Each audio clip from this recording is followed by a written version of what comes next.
राधे राधे आप सभी को। मैथ्स का एग्जाम हो चुका है और मैक्सिमम बच्चे का मैथ्स का एग्जाम बहुत अच्छा गया है। इस वीडियो में हम लोग बात करने वाले हैं कि भैया हमारे पास अब 8 दिन बचे हैं। इन 8 दिन में हम साइंस की किस तरीके से प्रिपरेशन करें, क्या पढ़े, कैसे पढ़े, इस वीडियो में हम लोग जानने वाले हैं ताकि हमारे साइंस में अच्छे मार्क्स आए। तो सबसे पहले हम लोग डिस्कस कर लेते हैं कि भैया साइंस का एग्जाम से पहले हमारा इंग्लिश का एग्जाम है और हमें इंग्लिश और साइंस दोनों पे फोकस बना करके चलना है। तो हमें क्या करना है, इंग्लिश के लिए एक पर्टिकुलर टाइम बना लेना है। उस टाइम में आपको इंग्लिश ही पढ़ना है। इंग्लिश में सिलेबस ज्यादा बड़ा नहीं होता है, तो आप एक पर्टिकुलर टाइम में अच्छी प्रिपरेशन कर सकते हैं। सेकंड, जो बचा हुआ टाइम है उसमें आपको साइंस की प्रिपरेशन करनी है। मैक्सिमम बच्चे सोचेंगे कि नहीं भैया इंग्लिश के एग्जाम के बाद हम साइंस की प्रिपरेशन करें, तो ऐसा मत करिए क्योंकि उसके बाद आपके पास समय बचेगा कम और साइंस का सिलेबस होता है बड़ा, आप उतनी अच्छी प्रिपरेशन नहीं कर पाएंगे। तो जानते हैं अब हमें करना क्या है। तो सबसे पहले हमें सारे चैप्टर्स के वन शॉट देखना है। जिस भी टीचर का आपको साइंस समझ आता है उस टीचर का आप सारी की सारी वीडियो देख लो। सेकंड, आपको क्या करना है, आपको चैप्टर्स के नोट्स को याद करना है।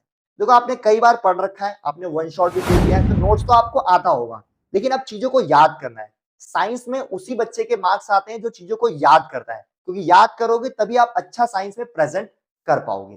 थर्ड, आपको क्या करना है, आपको एनसीईआरटी और सपोर्टिंग के सारे क्वेश्चंस को करना है। मैक्सिमम क्वेश्चन आपको आते होंगे, जो क्वेश्चन आपसे छूट चुका है या भूल चुके हो उसको आपको प्रैक्टिस करना है। और मैं फिर से बता दूं, आपको क्वेश्चंस को याद करना है। फोर्थ, आपको क्या करना है, आपको सैंपल पेपर लेना है, किसी भी एक कंपनी का ले लो, उसके सारे क्वेश्चंस को आप प्रैक्टिस करो। क्वेश्चंस आप खुद से पहले ट्राई करो, नहीं आ रहा उसके आंसर को देखो, देन आप उसको याद करो। मैं फिर से कहूंगा, सारे जो भी आपको सैंपल पेपर के क्वेश्चन है, एनसीईआरटी के क्वेश्चन, आपको समय लगाना है, चीजों को आप याद करो। याद करोगे तभी आप मार्क्स लेके आ पाओगे। अब हमें पता चल गया कि भी हमें 4 चीजें करनी है। अब कैसे करें हम लोग, टाइम कैसे मैनेज करें। तो देखो मिनिमम मैं आपको बता रहा हूं, एक दिन में आपको 2 चैप्टर करने हैं। 2 चैप्टर का वन शॉट, एनसीईआरटी, सपोर्टिंग, ये चीजें आपको करनी है। और सैंपल पेपर को आप डेली रखो। अब आप कहोगे भैया एक साथ ये 2 चैप्टर के हम कैसे करेंगे इतनी सारी चीजें। तो मैं आपको बता दूं, मैक्सिमम चीजें आपको आती है, आपको ज्यादा समय नहीं लगेगा। आप ईमानदारी से अब आप भिड़ोगे। और दूसरी बात, अब आपको करना ही क्या है, यही तो प्रिपरेशन करनी है। कुछ दिनों बाद तो आप मजे ही करोगे।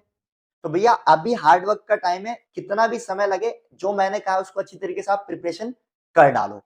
अब आप कहो मिनिमम 2 चैप्टर को आपको करना है, लेकिन आप मैक्सिमम आप 3 कर लो, 4 कर लो, जितना ज्यादा आप प्रैक्टिस कर लो उतना आपके लिए बेनिफिशियल। आप दोबारा रिवाइज कर सकते हो, आप और चीजों को याद करने में समय लगा सकते हो, लेकिन एटलीस्ट आप 2 चैप्टर मिनिमम आप जरूर करो। तो होप आप लोग इस चीज को प्रैक्टिस करोगे और आपके मार्क्स अच्छे लेके आओगे। मिलते हैं अपने नेक्स्ट वीडियो।